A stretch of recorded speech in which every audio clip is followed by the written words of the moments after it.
Welcome back, YouTube. So today we saw pretty much it was a bloodbath overall in the market, and we know tomorrow 8:30 a.m. Eastern time we're going to have the CPI numbers. We have some very bullish aspects. Of course, this is what we've been talking about for the last few months, really, and how Powell is aggressively trying to be bullish with the market, speak life to it, even though we don't have any evidence of a trend reversal. Tomorrow we're going to find out. Tomorrow there will be no more need for speculation. This is going to be hard evidence as far as for if these tactics are working or if we are in true, pretty much headed toward a recovery. So, and don't get me wrong, I am not saying that I'm not a doomsday person or whatever. I just like to be informed properly and not misled. And if you look at the last year or so, you'll see that the Fed has got the CPI numbers wrong, inflation wrong.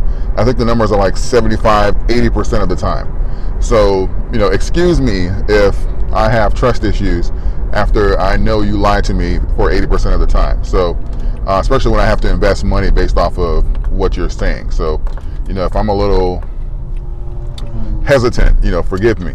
So when we look at the bigger picture here, right, and we say, okay, what is the possibility of us getting some positive numbers, or even just saying that, okay, not saying we have to cut down CPI to like 7% or 6%, but what's the possibility that we're going to even just have a divergence downward?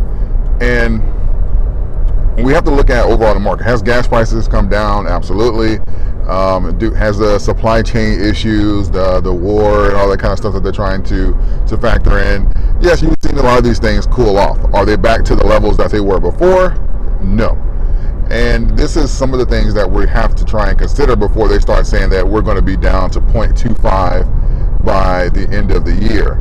Now, I think something like around 44 of the economists are saying that we're going to have that down. We're going to be like 8.25 or 8.75 or something like that tomorrow, which is going to be obviously a step in the right direction. It's better than 9.1. But the purpose of this video is really to really just link between like the price action that we've seen today in the market with it being a bloodbath, and you may consider something like that as pricing in the possible speculation for like tomorrow, or just the panic that may set in, because we're getting the CPI numbers prior to market open. So for people that are able to trade in pre-market, they're going to have their, literally finger on the trigger is not the word for what's going to be tomorrow morning. So, those numbers come out and they are terrible. Oh my God. Like today's bloodbath is going to be a joke. And on the flip side of that, we're going to see a lot of green if in fact we do get that divergence. So I do think today's price action is, was somewhat of like people that's taking positions and stuff like that, or taking profit for potentially the Fed to get the numbers wrong again tomorrow. But it's not overall an indicator. Overall, that's what I said like a month ago. We're pretty much in like wait and see mode. So tomorrow we see, right? So I will certainly be watching and waiting on this report tomorrow, and we could very well have another miss. If so, that's a great opportunity to average into some of the companies that you're long on. I will not change that stance. And even with options, for people that have been running with me and putting options in and stuff like that, instead of calls, we can reverse the puts. We make money both ways, no matter what's going on. So, and I'm going to do a live tonight, and we're going to talk a little bit more about that, because I'm going to be there's a little bit more transparent as far as for how I make money in the market, no matter what's going on and stuff like that. So I think that it's time we have that conversation.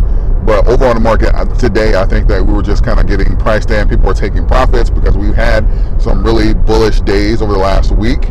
I know I've been making really, really great money on options over the last week.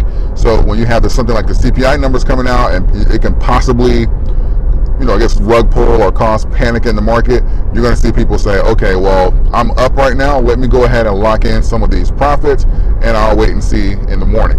So, and again, for people that have access to pre-market, you may see even a sharp sell-off in some of the assets that closed at certain numbers today, you may see it sell off even further in the pre-market tomorrow if the Fed in fact missed again. So keep that in mind, and ultimately we will see in the morning how to play, and this will ultimately give us an idea of pretty much how the rest of the year is going to go. Technically speaking, we have another CPI report prior to the next scheduled Fed meeting. Now, if we go into double digits tomorrow and the Fed just missed it again, it's very possible that we may have like an emergency Fed meeting or something like that, and they come out with another hike, because at that point, panic, in my opinion, I believe would be like an understatement, because now they've missed it yet again. It wasn't like a lagging indicator that the Fed's movements weren't lagging. It's just literally just miss, and now they're mismanaging, and they're losing trust and the confidence of the public here. So they're going to have to do something possibly dramatic. And if you listen to Jerome Powell's statement, he actually alluded to that, saying that pretty much if they were not on top of inflation, pretty much like over the next couple of months, they're not above doing like a dramatic rate hike, or I forget the exact word, but I know it kind of like translates to he doesn't mind taking a more aggressive approach if they are in fact still behind inflation.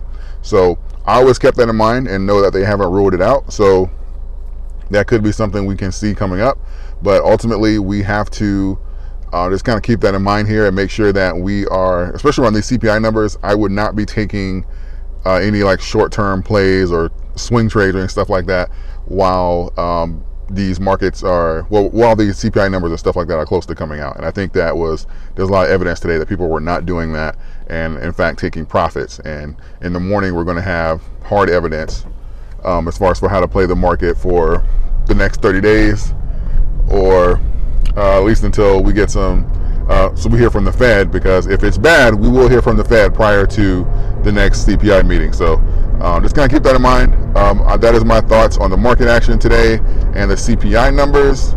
I will speak with all of you a little later tonight. Take care.